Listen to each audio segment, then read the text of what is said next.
Well so good morning बेटा। मेरी आवाज़ क्लियर आ रही है सभी को? जस्ट बताइए।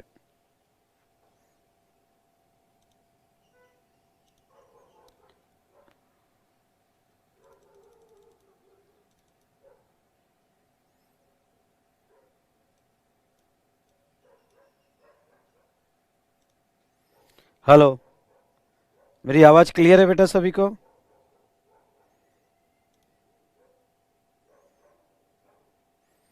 Yes, please reply. Very good, very good.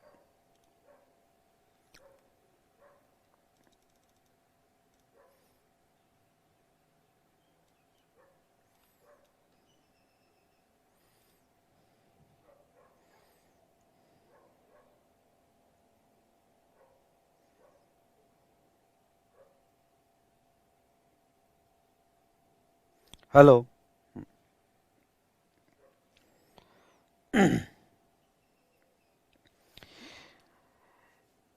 Yes बेटा। तो आज जो है हमारा कल का लेक्चर पार्ट वन को हम कंटिन्यू करेंगे अभी 45 से 50 मिनट्स। और फिर आपके जो भी डाउट्स है और क्वेश्चंस है, वो डाउट्स और क्वेश्चंस मैं बाद में एंटरटेन करूंगा। तो प्लीज़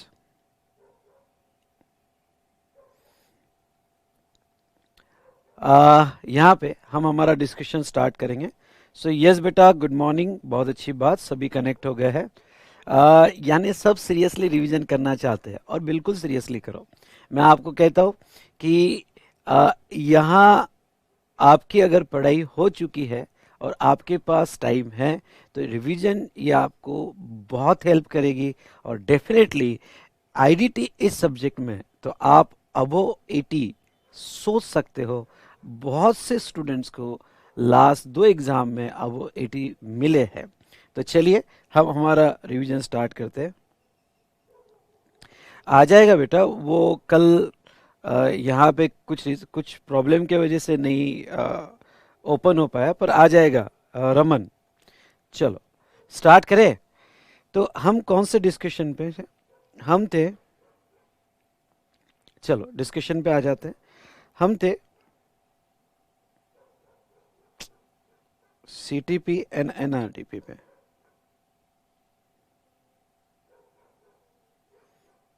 हम्म, चलो इस डिस्कशन पे आ जाते हैं। कैजुअल टैक्सेबल पर्सन, क्या हुआ स्क्रीन क्यों नहीं आ रही है?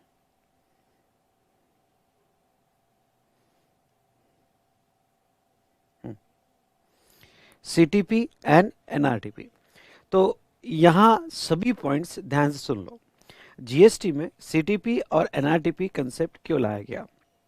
देखो, अगर आपको कोई ऐसे अदर स्टेट से ऑर्डर आ रहा है जहां आपका एस्टेब्लिशमेंट नहीं है, लेकिन आपको परचेस ऑर्डर आ चुका है। लेट्स टेक एग्जांपल, आपका जो है यहाँ पे एस्टेब्लिशमेंट महाराष्ट्र में है और आपको जो ऑर्डर आया है वो दिल्ली से ऑर्डर ऑर्डर आ गया है। आपका ऑर्डर कंफर्म है, सेल्स हो रहा है। तो ऐसे केस में सीटीपी बनाने की कोई ज़रूरत नहीं है, अगर आप गुड्स सप्लाई करें या सर्विसेज सप्लाई करें। क्यों?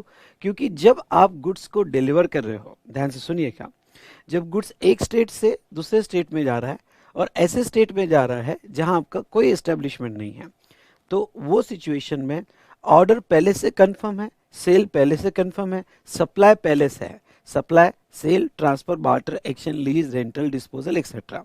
तो सप्लाई पहले से है, तो वो सिचुएशन में यहाँ पे सीटीपी बनाने की कोई ज़रूरत नहीं है। आप ये जो है इंटरस्टेट ट्रांजैक्शन कहा जाएगा और इसके ऊपर आईजीएसटी लगा सकते हो। ऑब्वियसली आपको आईजीएसटी लगाना पड़ेगा। मेरा कहने का मतलब ये है कि जब आप रिमूव कर रहे हो गुड्स या सर्विस दे रहे हो, अगर तब सप्लाई होगा तो सीधा सीधा अदर स्टेट में अगर जा रहा है तो वहां आपको आईजीएसटी लगाना पड़ेगा, सप्लाई माना जाएगा और गुड्स को डिलीवर करना पड़ेगा। लेकिन पॉइंट नंबर 2, बहुत सी बार जब हम गुड्स मूव कर रहे हैं from one state to another state, या सर्विसेज से रिलेटेड। पहली बात करते हैं गुड्स से रिलेटेड। तो जब आप गुड्स मूव करते हो from one state to another state, तब सप्लाई नहीं है, यानी कोई sale, transfer, barter, exchange, lease, rental, disposal etcetera for consideration in the course of business नहीं है। आप गुड्स अदर स्टेट में ले जा रहे हो जहां आपका कोई भी एस्टेब्लिशमेंट नहीं है, और वो अदर स्टेट में जब आप गुड्स ले जा रहे हो तो वहां उस एग्जीबिशन में समझ लो, या फिर आप रोड साइड शॉप लगा रहे हो, या वॉट एवर इट में भी, या आप कस्टमर के डोर पे जाके सेल कर रहे हो। तो अब ये सिचुएशन में जब आप वहाँ एग्जीबिशन वगैरह में जाओगे और वहाँ जाके आप सप्लाई करने वाले हो, तो वो केस में आपको सीटीपी के रजिस्ट्रेशन करने पड़ेंगे। क्यों? क्योंकि आप अदर स्टेट में जाके सप्लाई करोगे तो सीटीपी के रजिस्ट्रेशन करने पड़ेंगे। तो इसके वजह से सीटीपी कंसेप्ट आया। जस्ट मिनट बेटा, कैमरा बंद हुआ है।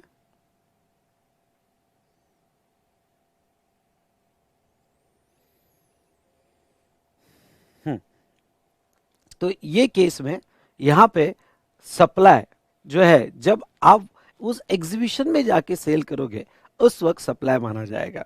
तो यहाँ आपको सीटीपी के रजिस्ट्रेशन लेना पड़ेगा, यानी जब गुड्स रिमूव हो रहा है इट्स नॉट अ सप्लाई। ध्यान सुनिएगा, जब गुड्स रिमूव हो रहा है तो ये सप्लाई नहीं है, नो सप्लाई। आपको सीटीपी का रजिस्ट्रेशन लेना है, सीटीपी का रजिस्ट्रेशन लेना है, और जब आप उस एग्जीबिशन में जाके सेल करोगे तो यहां जब सेल होगा तो यहां वो सप्लाई माना जाएगा, और यहां पे जीएसटी आपको पे करना पड़ेगा, मतलब जीएसटी की लायबिलिटी आएगी। लेकिन अगर आप सीटीपी का रजिस्ट्रेशन ले रहे हो तो वो सिचुएशन में ध्यान से सुनिएगा, सबसे पहले ये एक सेपरेट रजिस्ट्रेशन है जो टेम्पररी मिलता है। रजिस्ट्रेशन आपको यहाँ 90 डेज और एक्सटेंशन फर्दर 90 डेज, यानी मैक्सिमम 180 डेज का ही ये आपको रजिस्ट्रेशन मिलता है, क्योंकि आप वो स्टेट में जा रहे हो, कैजुअली जा रहे हो जहां आपका कोई एस्टेब्लिशमेंट नहीं है, तो आपको 90 + 90। लेकिन रजिस्ट्रेशन की रिक्वायरमेंट ऐसी है कि अगर आप इस एग्जीबिशन में 10 डेज के लिए जा रहे हो तो ये 10 डेज का ही रजिस्ट्रेशन मिलेगा, पर मैक्सिमम 90 और एक्सटेंशन 90। नेक्स्ट 180 डेज के बाद एक सवाल था कि सर 180 डेज के बाद बड़ा लंबा एग्जीबिशन है, तो क्या 180 डेज के बाद भी हम एक्सटेंड कर सकते हैं? तो नहीं।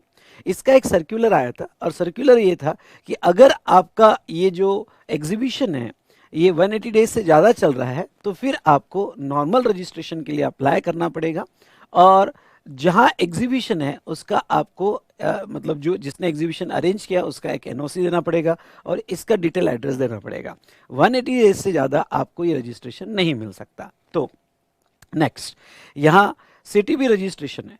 सर एक सवाल है, मेरा ऑलरेडी मैं रजिस्टर्ड हूँ महाराष्ट्र में, तो मैं ऑलरेडी जीएसटी में रजिस्टर्ड हूँ, क्या उसके बाद भी मुझे सीटीपी का रजिस्ट्रेशन लेना पड़ेगा? यस, सीटीपी ये एक सेपरेट प्रोसेस है, ये सेपरेट मैकेनिज्म है, तो आपको सीटीपी का रजिस्ट्रेशन सेपरेटली अप्लाई करना पड़ेगा इवन दो आप ऑलरेडी रजिस्टर्ड हो। चलिए सर कोई दिक्कत नहीं। अब ये बताइए कि सर यहाँ पे मैं ऑलरेडी सॉरी मैं अनरजिस्टर्ड हूँ, मेरा टर्नओवर 20 लाख से नीचे है, तो अगर मेरा टर्नओवर 20 लाख से नीचे है, या 10 लाख से नीचे है, या 40 लाख से नीचे है, और मैं कोई अदर स्टेट में जहां मेरी कोई एस्टेब्लिशमेंट नहीं है वहां मैं बिजनेस करने जा रहा हूं, अगर मैं वहां बिजनेस करने जा रहा हूं और वहां जाकर, ध्यान सुनना ये वर्ड बड़ा इंपॉर्टेंट है, वहां जाकर आप सप्लाई करोगे, तो क्या वो सिचुएशन में मैं अनरजिस्टर्ड हूं तो क्या मुझे सीटीपी रजिस्ट्रेशन लेना पड़ेगा? यस, आपको ये टेम्पररी सीटीपी रजिस्ट्रेशन लेना पड़ेगा, और ये टेम्पररी सीटीपी रजिस्ट्रेशन लेके ही आप जा सकते हो।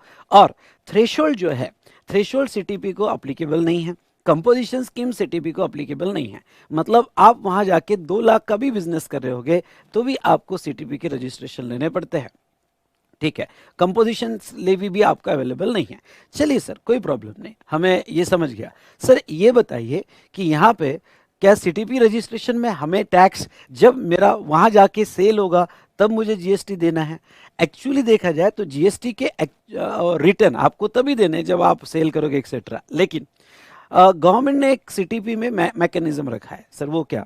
आपको एडवांस टैक्स देना पड़ता है। ध्यान से सुनिएगा, आपको एडवांस टैक्स देना पड़ता है, मतलब आपको अपनी एस्टिमेटेड लायबिलिटी पहले ही निकालनी पड़ती है, उसके बिना आपका रजिस्ट्रेशन नहीं होता है। सर इसको थोड़ा क्लैरिफाई कीजिए। मतलब क्या, आप पहली बात तो लॉ ये कहता है कि अगर आप सीटीपी का रजिस्ट्रेशन ले रहे हो, कैजुअल टैक्सेबल पर्सन का, तो आपको 5 डेज बिफोर रजिस्ट्रेशन लेना है। ख्याल सुनिए, 5 days before the commencement of business. अच्छा, 5 डेज बिफोर। और ये रजिस्ट्रेशन तभी मिलेगा जब आप एडवांस टैक्स दोगे।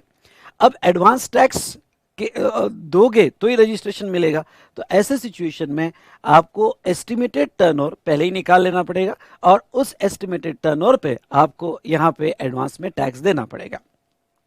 नाउ लेट्स टेक एग्जांपल, आपने एस्टिमेटेड टर्नओवर किया 10 लाख, 10 लाख पे 18% का एडवांस में टैक्स दे दिया, और 10 लाख का बिजनेस अगर आपका एग्जीबिशन में नहीं हुआ तो वो सिचुएशन में यहाँ पे समझ लो 5 लाख की हुआ, तो डिफरेंशियल अमाउंट आप RFD 01 में, आई रिपीट RFD 01 में डिफरेंशियल अमाउंट आप रिफंड क्लेम कर सकते हो। नेक्स्ट, अगर आपने 10 लाख का ही एडवांस टैक्स दिया और उसके बाद में आपका टर्नओवर 20 लाख हो गया, तो डिफरेंशियल अमाउंट जो है आपको जब रिटर्न फाइल करोगे तब भी दिया तभी चलेगा। ठीक है, फिलहाल डिफरेंशियल अमाउंट पे कोई इंटरेस्ट वाला क्लॉज नहीं है। मतलब अगर आपका 10 लाख का एस्टिमेटेड टर्नओवर है और आपने जो है 20 लाख का बिजनेस कर दिया, तो क्या डिफरेंशियल अमाउंट हमें देने पड़ेंगे? नहीं। सो डिफरेंशियल अमाउंट देने पड़ेंगे, लेकिन क्या हमें उसका इंटरेस्ट देना पड़ेगा? इंटरेस्ट पे कोई भी अभी फिलहाल प्रोविजन नहीं है, आपको इंटरेस्ट देने की जरूरत नहीं है। चलिए, नेक्स्ट इंपॉर्टेंट पॉइंट ये है कि जब तक आप एडवांस टैक्स नहीं दोगे आपको रजिस्ट्रेशन नहीं मिलेगा। ठीक है, अब यहाँ पे जो आप एडवांस में एस्टिमेटेड टर्नओवर पे टैक्स देते हो, उस एडवांस में एस्टिमेटेड टर्नओवर पे वो आपका पैसा टैक्स पे एडजस्ट नहीं हुआ होगा, वो आपके कैश लेजर में जमा रहेगा। आई रिपीट, वो जस्ट आपके कैश लेजर में जमा रहेगा। और आपके कैश लेजर में जमा होने के बाद यहाँ पे जब आप सीटीपी का रजिस्ट्रेशन फाइल करोगे तो सीटीपी का रिटर्न फाइल करोगे तो रिटर्न में आप टैक्स कंप्यूट करके बताओगे, और जितना आपने रिटर्न में टैक्स कंप्यूट करके बताया उतना आपके कैश लेजर से एडजस्ट हो जाएगा। बाकी का बैलेंस आपके कैश लेजर में पड़ा रहेगा, जो आप बाद में रिफंड भी क्लेम कर सकते हो। नेक्स्ट, अगर सर मैंने एक्सटेंशन लिया, मैंने 90 डेज का सीटीपी मिला था, उसके बाद में एक्सटेंशन के लिए अप्लाई किया, तो सर जब मैं फर्दर 90 डेज का एक्सटेंशन लेता हूं तो क्या मुझे फिर से एडवांस टैक्स देना पड़ता है on total estimated liability? Yes, आपको एडवांस में डिपॉजिट, एक्चुअली इसे एडवांस टैक्स नहीं कहते हैं, एक्चुअली इसे एडवांस डिपॉजिट कहते हैं, क्योंकि ये पैसा टैक्स में एडजस्ट नहीं होता है, ये जस्ट जो है आपके कैश लेजर में पड़ा होता है। और जब आप रिटर्न फाइल करते हो तो रिटर्न फाइल करते वक्त जो टैक्स आपने सेल्फ असेस किया उसमें आपका एडवांस टैक्स का डिपॉजिट एडजस्ट होता है। चलिए सर, ये बात हमें समझ में आई। ये बताइए सर, सीटीपी के लिए कोई सेपरेट रिटर्न है? नहीं।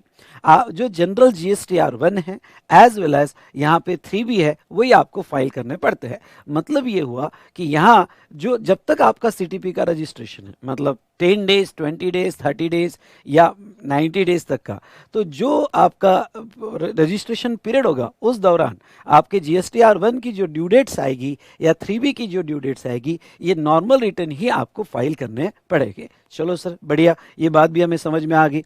नेक्स्ट यहाँ पे सर ये बताइए कि मैं जो है मेरा एस्टिमेटेड टर्नओवर है 10 लाख। ओके, मैंने टर्नओवर एस्टिमेट किया है 10 लाख। अब ये 10 लाख का टर्नओवर जो मैंने एस्टिमेट किया है, इसके ऊपर मेरा जीएसटी आ रहा है, जीएसटी @12% ले लो, तो यहाँ पे 1,20,000 जो मैं एडवांस में डिपॉजिट करूंगा। लेकिन मेरे पास इसके आईटीसी पड़े हुए हैं, यहाँ सुनिएगा, इसके मेरे पास आईटीसी पड़े हुए हैं और 2 लाख का आईटीसी मेरे पास पड़ा हुआ है जो गुड सीटीपी के लिए जा रहा है। तो 2 लाख का आईटीसी मेरे पास पड़ा हुआ है, तो क्या ये आईटीसी मैं यूज कर सकता हूँ फॉर एडवांस डिपॉजिट? क्या सुनिएगा, क्या एडवांस डिपॉजिट के लिए आप आईटीसी यूज कर सकते हो? बिल्कुल यूज कर सकते हो। मतलब आपको जो नेट एडवांस डिपॉजिट देना है, ध्यान से सुनिए, नेट एडवांस डिपॉजिट देना है, वो नेट एडवांस डिपॉजिट आपको यहाँ पे 0 आएगा। समझ लो, मैं थोड़ा ऐसा ले लेता हूँ, 2 लाख का आईटीसी नहीं, मेरे पास 50,000 का आईटीसी पड़ा हुआ है। 50,000 का आईटीसी अगर मेरे पास पड़ा हुआ है तो 1,20,000 माइनस 50,000 यानी आपको नेट एडवांस डिपॉजिट 70,000 ही देना है। सर ये बताइए कि यहाँ पे अगर मेरे पास 2 लाख का होता तो फिर आपको कोई भी एडवांस में डिपॉजिट करने की ज़रूरत नहीं है। तो एक सीबीआईसी क्लैरिफिकेशन से ये क्लैरिफाई कर दिया गया कि आपको जो है यहाँ पे आईटीसी लेने के बाद जो नेट होगा वो एडवांस में डिपॉजिट देना है। ठीक है सर, यहाँ पे ये बताइए, ये सीटीपी रजिस्ट्रेशन हो गया, कैसे लेना चाहिए 90 डेज और आप जीएसटी। और जहाँ तक देखा जाए तो आप फिर जो मंथली क्वार्टरली जो रिटर्न फाइल करोगे GSTR 1 और 3B, तो उस मंथली क्वार्टरली रिटर्न में अपना पूरा असेसमेंट विद आईटीसी आप क्लेम करोगे। तो ये था रिगार्डिंग टू सीटीपी। थोड़ा इसकी डेफिनेशन पढ़ लेता हूँ। Casual taxable person means a person who occasionally undertake the transaction। एक वर्ड इसमें इंपॉर्टेंट है, occasionally। occasionally undertake the transaction involving supply of goods or services or both in the course or furtherance of business whether, यहाँ principal agent. हाँ, अब मैं आपको एक और बात बता दूं, supply of goods or services मतलब ये सीटीपी का रजिस्ट्रेशन ओनली फॉर गुड्स नहीं है, ये सर्विसेज के लिए भी है। मतलब आप कोई अदर स्टेट में जा रहे हो जो और वहाँ पे जाकर सर्विस दोगे, यानी पहले से कॉन्ट्रैक्ट फिक्स नहीं है, वहाँ पे जाके आपने सर्विस दिया, क्योंकि पहले से फिक्स होता तो वो तो इंटरस्टेट सप्लाई हो जाता, फिर तो वो आपको इंटरस्टेट का बिल दे दो, बात खत्म। लेकिन वहाँ जाकर आप बाद में सप्लाई करने वाले थे तो आपको ये 5 दिन पहले का registration, advance deposit, tax and etcetera, ये सब आपको सीटीपी के रजिस्ट्रेशन में देना पड़ेगा। ठीक है, इस पे आपको एक बात और कह दूं कि एक ज्वेलरी का क्लैरिफिकेशन था और यहाँ पे एक आर्टिस्ट का क्लैरिफिकेशन था, जो क्लैरिफिकेशन मैं आखिरी में सभी एक साथ पढ़ाऊंगा। प्लीज प्लीज प्लीज प्लीज कोई सवाल नहीं, कोई डाउट्स नहीं, कोई क्वेश्चन नहीं, मैं आपको टाइम दूंगा। अगर आपको अपने सवाल मेरे से एंटरटेन करवाने हैं तो मेरा डिस्कशन कंप्लीट होने के बाद ही सवाल डालो, सो दैट कि मैं उसको रीड कर सकूं और यहाँ पे एक्सप्लेन कर सकूं। सेकंड में आपको एक बात कह दूं कि ये रिवीजन बैच है, इस रिवीजन बैच में मैं सभी का यहाँ पे डाउट्स एंटरटेन नहीं कर सकता, जो मुझे रिलेवेंट लगे वही डाउट्स मैं एंटरटेन करूंगा। दूसरा, स्पैम बिल्कुल नहीं करने का, मैं ये रिवीजन बैच आपके लिए ले रहा हूं, तो बिल्कुल यहाँ पे स्पैम नहीं करने का। ठीक है, नेक्स्ट, यहाँ इसका फायदा आप जितना ले सको ये आपके ऊपर है। तो यस, आपका कोऑपरेशन मेरे लिए बहुत इंपॉर्टेंट है। तो ऐसे सिचुएशन में जहां तक देखा जाए तो goods as well as services दोनों के लिए बिजनेस आप सप्लाई कर रहे हो as a principal, as a agent, ये कोई भी कैपेसिटी में जहां आपका फिक्स प्लेस ऑफ बिजनेस नहीं है तो वहां आप रजिस्ट्रेशन के लिए अप्लाई कर सकते हो। ठीक है, सीटीपी रजिस्ट्रेशन के लिए दोनों के लिए ले सकते हैं। अब नेक्स्ट कंसेप्ट सिमिलर है एनआरटीपी। सीटीपी मतलब हम विद इन इंडिया एक स्टेट से दूसरे स्टेट में जा रहे हो, उसे हम सीटीपी कहते हैं। एनआरटीपी मतलब बाहर का कोई पर्सन ओकेजनली इंडिया में आ रहा है और बिजनेस कर रहा है। अब मैं इससे रिलेटेड आपको प्रोविजन बता देता हूं। अगर यहाँ का बायर, ध्यान सुननेगा, यहाँ का बायर ओके पहले से उसने गुड्स खरीद के इंपोर्ट किया है, तो जब वो इंपोर्ट किया है तो इंपोर्ट पे उसको बीसीडी और एसीडी 37 लगा होगा, या सर्विस इंपोर्ट की होगी तो सर्विस इंपोर्ट के वक्त यहाँ पे रिवर चार्ज में उसके ऊपर लायबिलिटी आई है। अब सिटी एनआरटीपी कंसेप्ट क्या, एनआरटीपी मतलब नॉन रेसिडेंट टैक्सेबल पर्सन, यानी इंडिया के कोई बायर ने अभी तक परचेस नहीं किया, वहाँ का कोई बंदा, ध्यान सुनिएगा, वहाँ का कोई बंदा गुड्स इंडिया में ला रहा है और यहाँ आके सेल करेगा, या वहाँ का कोई बंदा यहाँ इंडिया में आके आने के बाद सर्विसेज देगा। तो नाउ जब वो इंडिया में आ रहा है तो उसकी कोई फिक्स प्लेस ऑफ बिजनेस या रेसिडेंस इन इंडिया नहीं है, कोई फिक्स प्लेस ऑफ बिजनेस और रेसिडेंस नहीं इंडिया में नहीं है। कोई वो एक्सपो में आ रहा है या कोई सर्विस प्रोवाइडर है, यहाँ आने के बाद सर्विस दे रहा है। तो ऐसे सिचुएशन में अगर एनआरटीपी यानी नॉन रेसिडेंट टैक्सेबल पर्सन है तो फिर वो केस में रिवर्स चार्ज नहीं लगता है। वो केस में अगर उसने यहाँ आने के बाद गुड सप्लाई किया या आने के बाद सर्विसेज सप्लाई किया तो रिवर्स चार्ज में वो केस में लायबिलिटी आती है। सॉरी, रिवर्स चार्ज में नहीं, वो केस में एनआरटीपी पे लायबिलिटी आती है, रिवर्स चार्ज में लायबिलिटी नहीं आती है दोस्तों। तो ये एनआरटीपी एक स्पेशल कंसेप्ट है। नाउ लेट्स टेक एग्जांपल, कोई बंदा एग्जीबिशन के लिए कार ला रहा है इंडिया में, और इंडिया में एग्जीबिशन में या कोई एक्सपो है उसमें लाकर वो अपनी कार आगे सेल कर रहा है।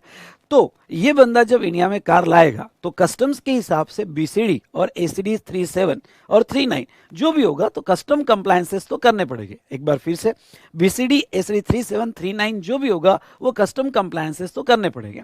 फिर यहाँ आके अगर वो कार सेल कर रहा है तो यहाँ आके जब कार सेल करेगा तो उसका टैक्स एंड वो जो बंदा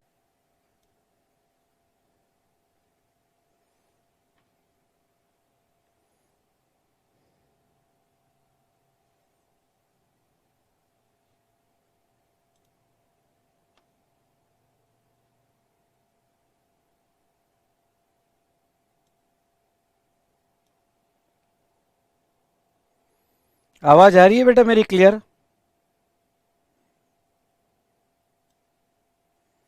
मेरी आवाज क्लियर आ रही है?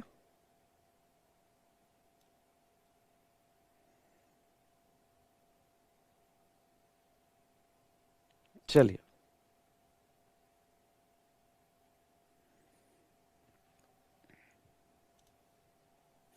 सॉरी बेटा, कोई रीज़न की वजह से क्लोज हो गया था सॉफ्टवेयर।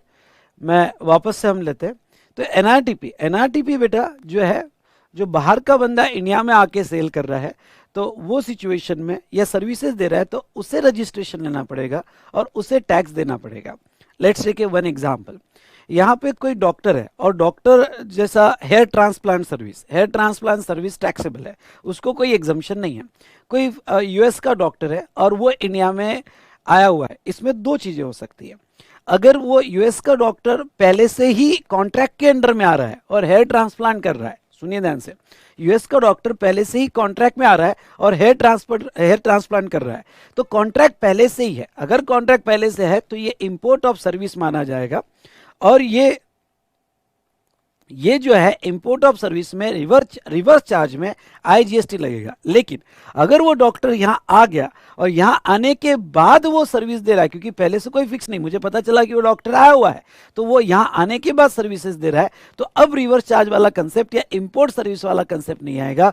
अब जो है उस डॉक्टर को सर्विस देने के पहले, हेयर ट्रांसप्लांट करने के पहले 5 दिन पहले एनआरटीपी का रजिस्ट्रेशन लेना पड़ेगा और एनआरटीपी का रजिस्ट्रेशन लेके बाद में वो मुझे सर्विस दे सकता है और उसका टैक्स वही पे करेगा।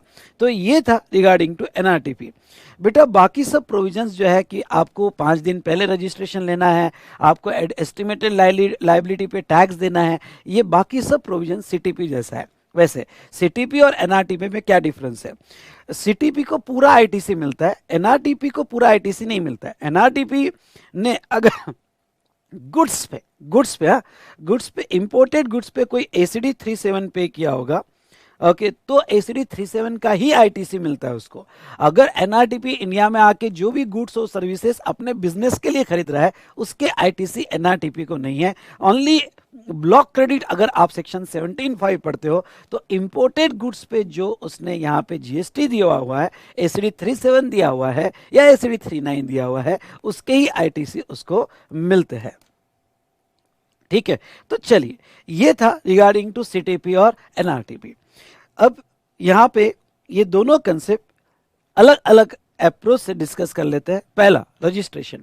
सीटीपी कंपलसरी रजिस्ट्रेशन में आता है, एनआरटीपी कंपलसरी रजिस्ट्रेशन में आता है। सीटीपी को जो नॉर्मल रजिस्ट्रेशन का फॉर्म है वो है REG 01, उसके हिसाब से रजिस्ट्रेशन लेना है।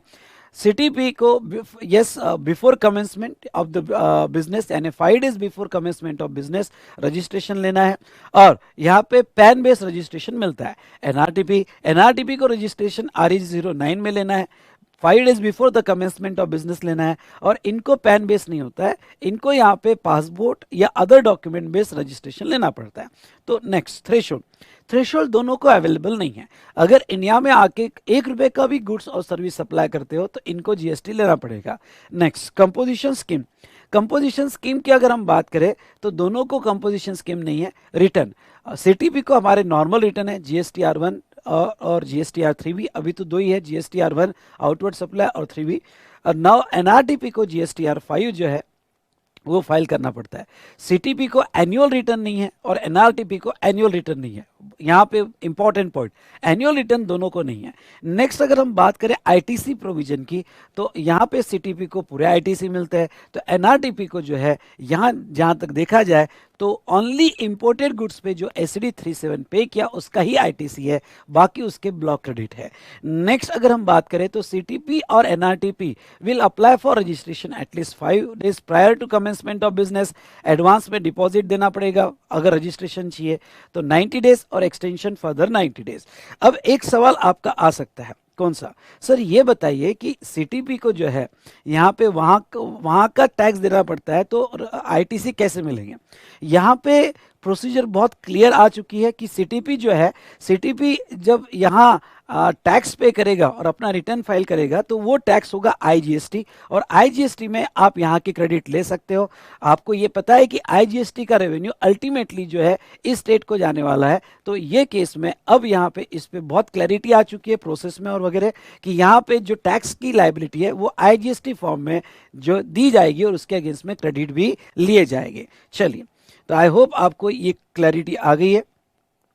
सीटीपी और एनआरटीपी ये डिस्कशन हमने कंप्लीट किया है। चलो, कोई डाउट्स हो तो आप पूछ सकते हो।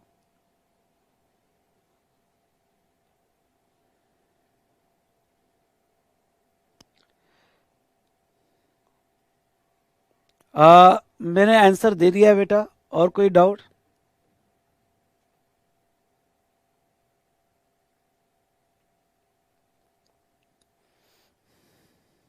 चलो ठीक है, आगे बढ़ते हैं।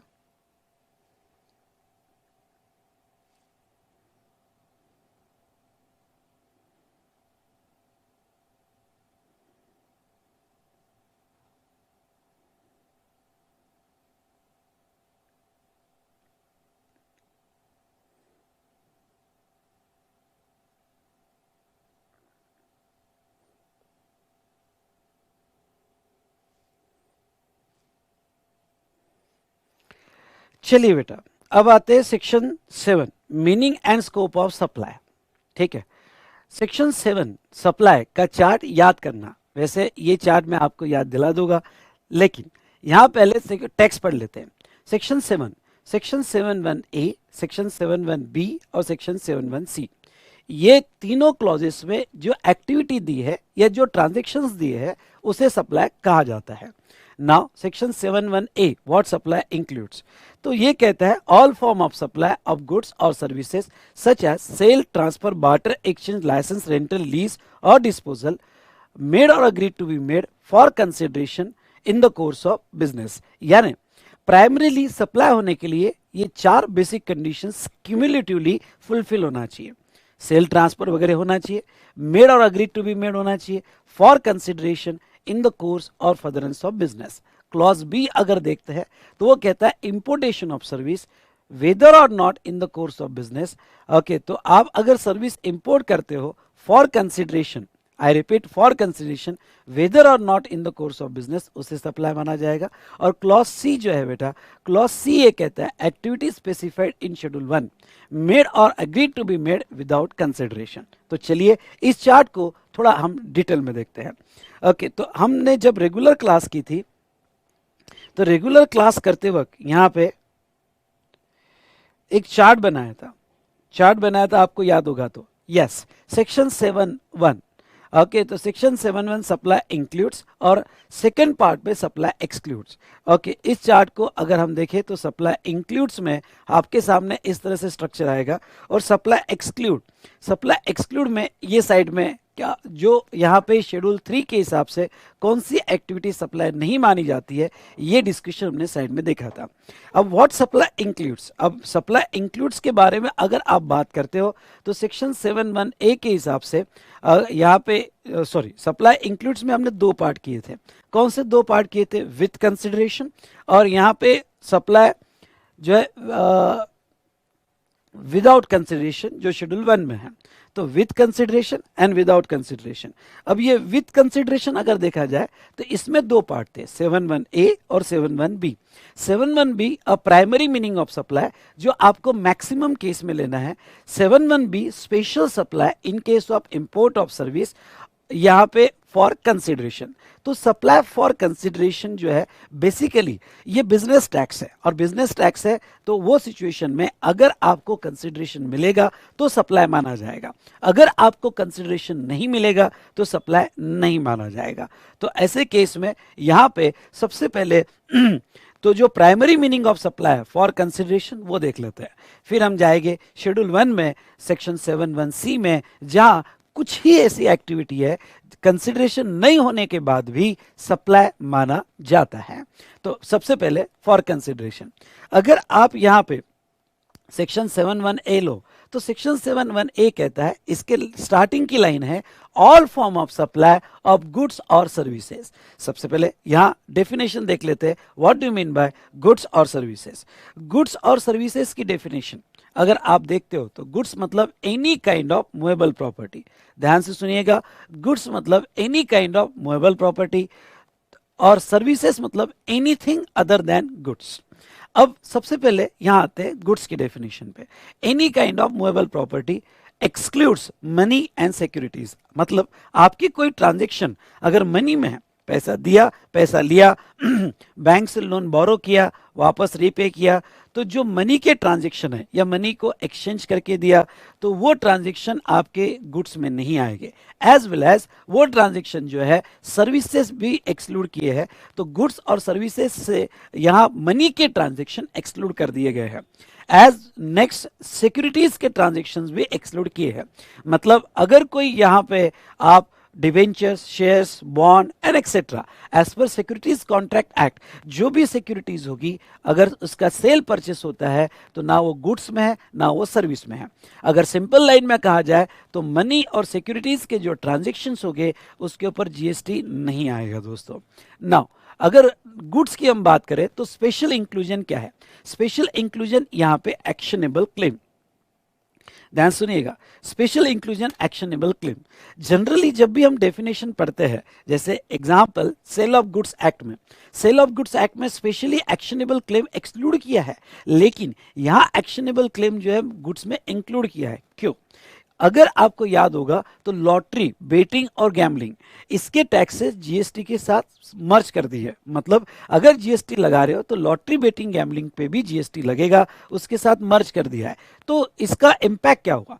अब लॉटरी को बहुत से सुप्रीम कोर्ट के डिसीजन में यह कहा गया है कि ये एक्शनेबल क्लेम है, तो लॉटरी, बेटिंग, गैम्बलिंग को एक्शनेबल क्लेम का स्टेटस देने की वजह से हमें गुड्स के डेफिनेशन में एक्शनेबल क्लेम रखना पड़ेगा, क्योंकि उसमें जीएसटी लगाना है। तो हमने गुड्स के स्टेटस में एक्शनेबल क्लेम को एज अ गुड्स इंक्लूड किया है। लेकिन आगे जब मैं पढ़ाऊंगा शेड्यूल 3, तो शेड्यूल 3 में ये क्लियर कहा है कि एक्शनेबल क्लेम गुड्स है, लेकिन इसमें सिर्फ लॉटरी, बेटिंग और गैम्बलिंग यही टैक्सेबल होगी, बाकी एक्शनेबल क्लेम पे जीएसटी नहीं आएगा। It is out of the scope of supply, जो शेड्यूल 3 में यहाँ पे आगे कवर किया गया है। और next, growing crop, grass, things attach to or forming a part of land agreed to be serve or before or under the contract of supply, मतलब बाकी ग्रोइंग क्रॉप वगैरह जो है वो भी गुड्स के स्कोप में आएगा। चलिए, ये तो अपने डेफिनेशन गुड्स की कंप्लीट की। नेक्स्ट डेफिनेशन हम बात करते हैं सर्विसेज। सर्विसेज का स्कोप बिल्कुल यहाँ पे शाहरुख जैसा है, सर्विसेज मतलब anything other than goods. Government ने यहाँ कोई लूपहोल नहीं छोड़ा है, मतलब अगर गुड्स के कॉन्ट्रैक्ट छोड़ के बाकी जो भी एक्टिविटी आएगी उसे सर्विसेज मान लिया जाएगा और जीएसटी के स्कोप में आ जाएगा। फिर कोई भी एक्टिविटी हो, पैसिव हो या एक्टिव हो, मतलब आप कुछ करके एक्टिविटी कर रहे हो जिसका कंसिडरेशन है तो वो सर्विस मानी जाएगी, कुछ ना करने का भी पैसा मिलता हो तो उससे सर्विस मानी जाएगी। इसलिए आप एक तरह से ये कह सकते हो कि जीएसटी में, ध्यान सुनना, जीएसटी में सब कुछ कवर हो जाएगा अगर वो फॉर कंसिडरेशन है और in the course of business है। So everything would be covered under the scope of GST. तो एनीथिंग अदर देन गुड्स, उसके बाद में मनी और सिक्योरिटीज इसमें से एक्सक्लूड किया गया है। साथ साथ में अगर हम बात करें तो यहाँ पे उन्होंने स्पेशल इंक्लूजन क्या किया है, ये स्पेशल इंक्लूजन पे आपका ध्यान मैं लाना चाहूँगा। दो बातें उन्होंने यहाँ पे इंक्लूड की है। सबसे पहले तो separate consideration charge for use of money, मतलब आप किसी को पैसा यूज करने देते हो वो ट्रांजेक्शन पे जीएसटी नहीं है। क्यों? क्योंकि वो गुड्स भी नहीं है और वो सर्विसेज भी नहीं है। लेकिन ध्यान रहे, अगर यूज करने के लिए आप सेपरेट कंसिडरेशन लगा रहे हो, लेट्स टेक एग्जांपल इंटरेस्ट, आपने पैसा यूज करने के लिए इंटरेस्ट लगाया, तो इंटरेस्ट जो पैसा मिला आपको वो सर्विस मानी जाएगी। आपको मिला, बैंक को मिला। जैसे आपको कब मिल सकता है? अनसिक्योर्ड लोन पे। अगर आप अनसिक्योर्ड लोन देते हो तो आपको इंटरेस्ट मिल रहा है, आपको आपके एफडी पे बैंक पे इंटरेस्ट मिल रहा है, तो जिसको इंटरेस्ट मिल रहा है वो माना जाएगा कि उसने सर्विस दी। कौन सी सर्विस दी? यूज ऑफ मनी की सर्विस दी, जिसका उसे इंटरेस्ट मिल रहा है या बैंक को इंटरेस्ट मिल रहा है। तो इंटरेस्ट ये सेपरेट कंसिडरेशन है, और ये अगर सेपरेट कंसिडरेशन आप चार्ज करते हो तो वो सर्विस माना जाएगा। लेकिन फिलहाल गवर्नमेंट ने इकोनॉमी को बूस्ट करने के लिए इंटरेस्ट ऑन लोन एडवांसेस और डिपॉजिट का एग्जम्पशन दिया हुआ है। फिर से एक बार कह दूं, एग्जम्पशन मतलब ऐसा नहीं कि उसके ऊपर लेवी नहीं है, लेवी है, पर फिलहाल गवर्नमेंट ने पब्लिक इंटरेस्ट में एग्जम्पशन दिया है। एग्जम्पशन उसे ही दिया जा सकता है जिसके ऊपर दोस्तों लेवी होती है। तो वो बात कर रहे हैं इंटरेस्ट की, पर फ्यूचर में इंटरेस्ट आ सकता है। क्रेडिट कार्ड का इंटरेस्ट देख लो, क्रेडिट कार्ड का इंटरेस्ट क्रेडिट कार्ड पे यहाँ पे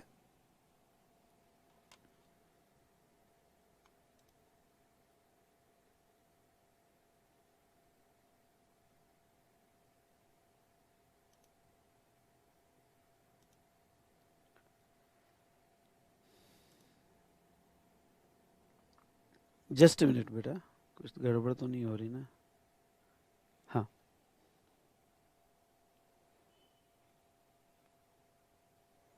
चलिए एक एक मिनट मुझे बताइए, दोनों तरफ सही दिख रहा है ना बेटा आपको?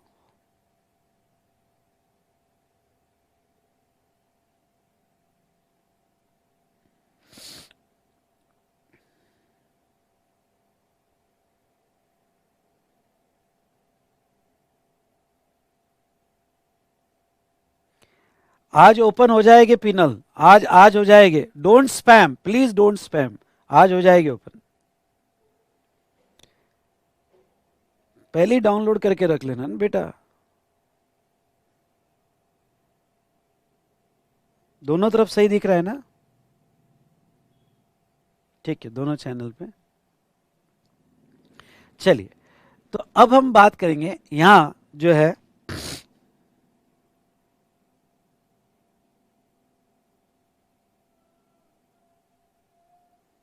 यस यस, आज हो जाएगी ओपन। हाँ, तो अब हम बात करेंगे यहां पे separate consideration for conversion of money.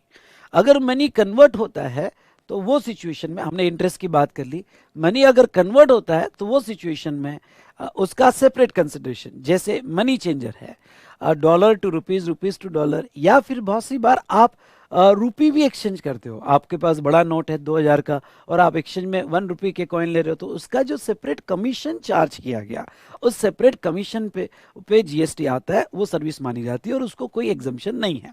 चलिए, अब मैं आपका ध्यान लाना चाहूंगा इस एक्सप्लेनेशन पे।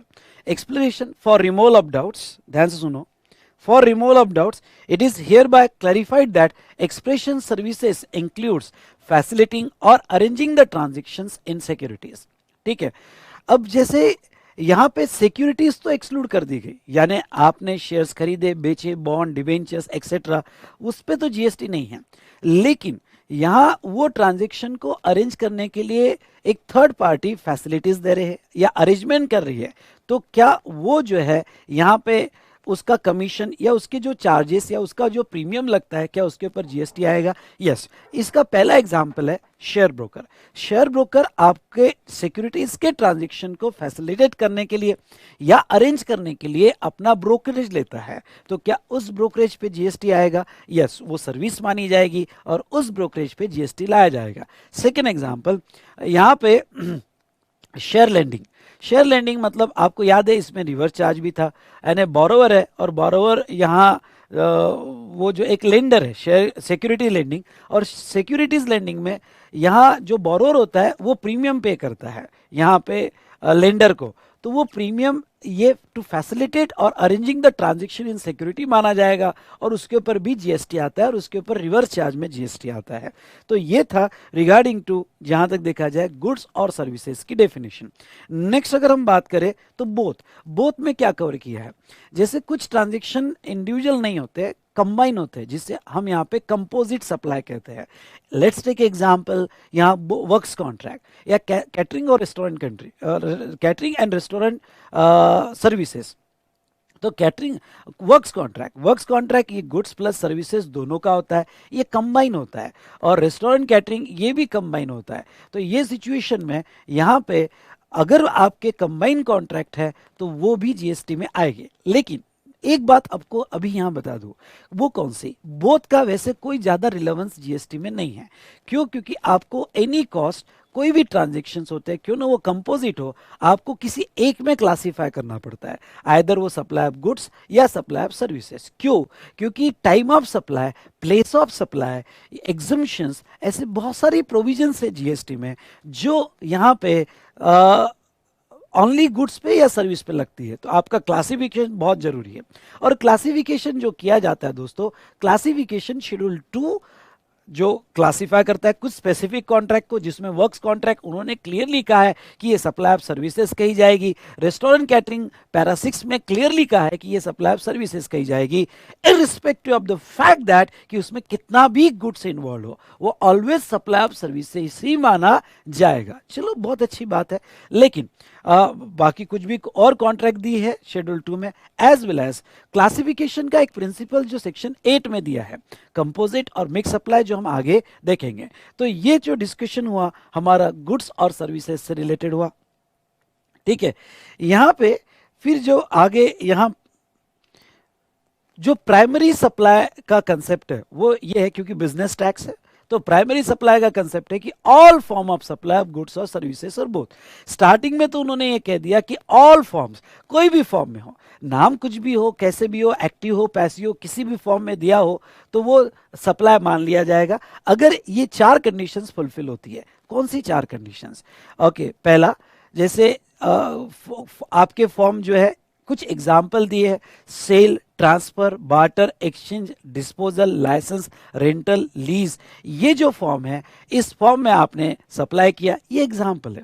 इसके अलावा भी अगर आपके फॉर्म हो गए तो वो सप्लाई मान लिया जाएगा। लेकिन वर्ड है मेड और agreed to be made for consideration in the course of business. ये चारों कंडीशंस अगर फुलफिल होगी तो आपके ऊपर जीएसटी आएगा दोस्तों। नाउ अब ये सवाल है कि सर ये चारों कंडीशंस क्या है, कंसिडरेशंस यानी क्या, बिजनेस यानी क्या, ओके, मेड और एग्रीड टू बी मेड यानी क्या, इसको हम देखेंगे यहाँ डिटेल में नेक्स्ट सेशन में, ठीक है। तो यहाँ तक हमारा डिस्कशन करना था, तो ये हमने हमारा पहला सेशन कंप्लीट किया। तो कल और आज का ये हमारा पहला सेशन था। सो दोस्तों, नोट्स कल जिन्होंने भी यहाँ बुकिंग कर ली है उनको नोट्स कल डिस्पैच हो गई है, और कल जिसने की है उनको आज डिस्पैच हो जाएगी। इसलिए ये जो बूस्टर रिवीजन कोर्स है हम बहुत अच्छा रिवीजन करेंगे। आपको बस इतना कहना चाहूँगा कि आप अपनी बुकिंग कर लो नवंबर 21 के लिए। ये फ्रेश बूस्टर अच्छे से मेरे साथ लाइव स्ट्रीमिंग में आपको कंप्लीट करना है, और आपको इतना ही करना चाहूँगा कि देखो बेटा, ये आपका जो अमाउंट है इस बार, मैं एक तरह से क्वेश्चनर जो है आपको मैंने बहुत ही कम, यानी लॉस में मैंने आपको अवेलेबल करवा के दिया है इस बार। तो ऐसा समझ लीजिएगा कि ये जो अमाउंट है आपका जो है 2000 2500 जो भी अमाउंट होगा, सॉरी 1500 और 2500, ये जो है आपका बहुत बहुत आपका काम का अमाउंट है जिसके लिए आप बूस्टर बाय कर रहे हो। और जो नॉलेज आपको मिलेगा, यस, आपको एग्जाम में पास करवाएगा और जीएसटी का नॉलेज भी आपको स्ट्रांग करवाएगा। सो चलिए दोस्तों, यहाँ पे हाँ बाकी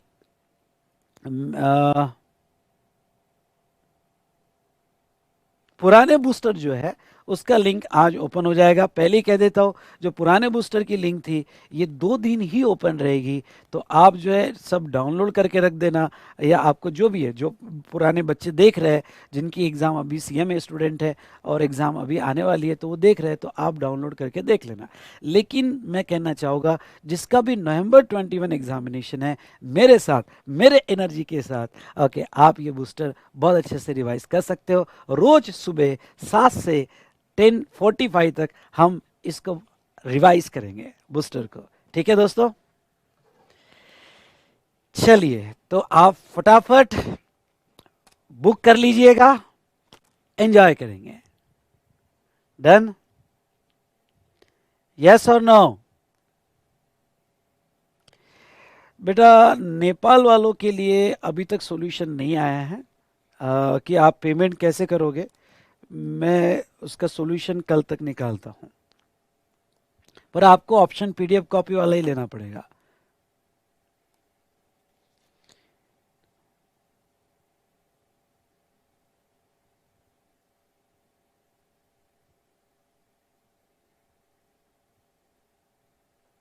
नहीं, वो तो आप YouTube चैनल से कर सकते हो ना बेटा।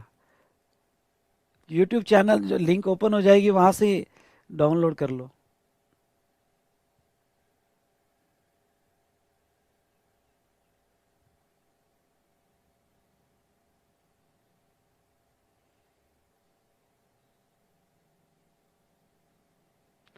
तो चलिए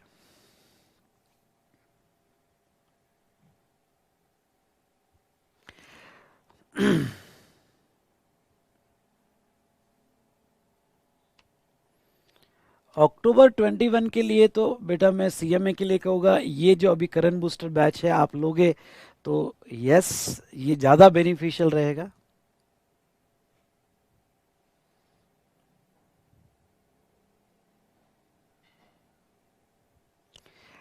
हाँ, एक सवाल है कि NRTP का ITC टैक्स पेबल से ज़्यादा हो।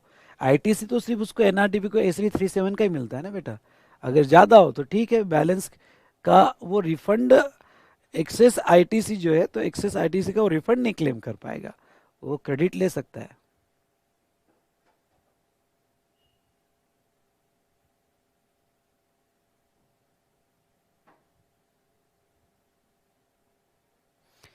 नहीं, अब मैं आपको लास्ट बता देता हूं कि इस बार के बूस्टर रिवीजन वीडियो पहले 3 लेक्चर, जैसा आज तो पहले लेक्चर का ही कंटिन्यूएशन था, पहले 3 लेक्चर यूट्यूब पे आएंगे डेमो, और उसके बाद आपको जो है ये बाय करना पड़ेगा हमारे वेबसाइट से या हमारे एसोसिएटेड पार्टनर के यहाँ से।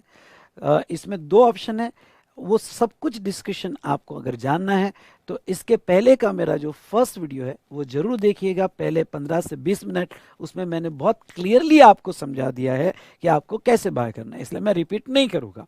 इसके पहले वाला जो पार्ट 1 का वीडियो है वो आप अच्छे से पहला आधी घंटा देख लीजिएगा।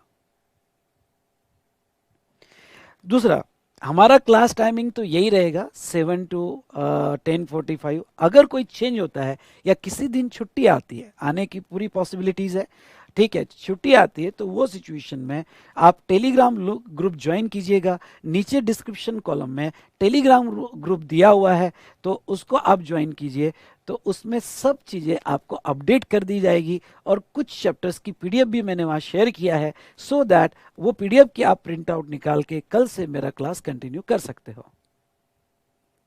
यस, टेलीग्राम लिंक में मैंने दिया है, PDF दिया है, वो डाउनलोड कीजिएगा कुछ चैप्टर्स की। जब तक आपकी फिजिकल कॉपी नहीं आती है तो मैंने सब कुछ देके आप वो डाउनलोड कर सकते हो। नहीं रक्षित, CTP जो है deemed distinct person of other state. अच्छा, आपका अदर स्टेट के, तो यस यस बेटा, वो रजिस्टर्ड है तो कुछ दिनों के लिए DDP तो माना ही जाएगा।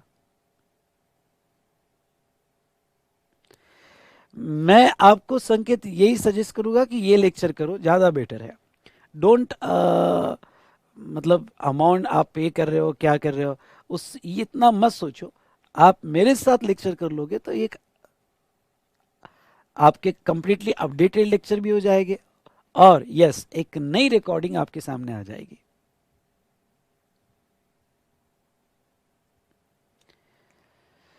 चलिए, तो यहाँ रुकते हैं दोस्तों, कल मिलते हैं मॉर्निंग 7 o'clock। तो कल का गुड मॉर्निंग मेरे साथ होगा आईडीटी के प्रवचन के साथ। So okay, thank you to all of you. जिसको भी कुछ भी इंफॉर्मेशन चाहिए तो इसके पहले वाला वीडियो जो है, पहला आधी घंटा और आखिरी का 15 मिनट आपने देख लेना, आपको पूरी इंफॉर्मेशन मिल जाएगी। क्लासेस डेली होगी, पर पहले 3 लेक्चर यूट्यूब पे होगी और बाकी के सारे लेक्चर्स हमारे इनक्रिप्टेड सॉफ्टवेयर में होगा। सो फिर से कहता हूं, whatever you want, first half hour of my earlier lecture 01 part 1, उसमें आप देख लीजिएगा।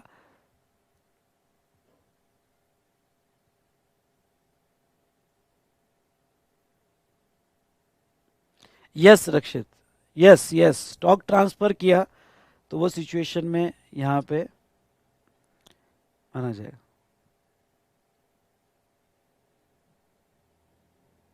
Yes, it would be treated as DDP. Yes, it would be treated as DDP. तो चलिए यहां रुकते हैं। Thank you to all of you.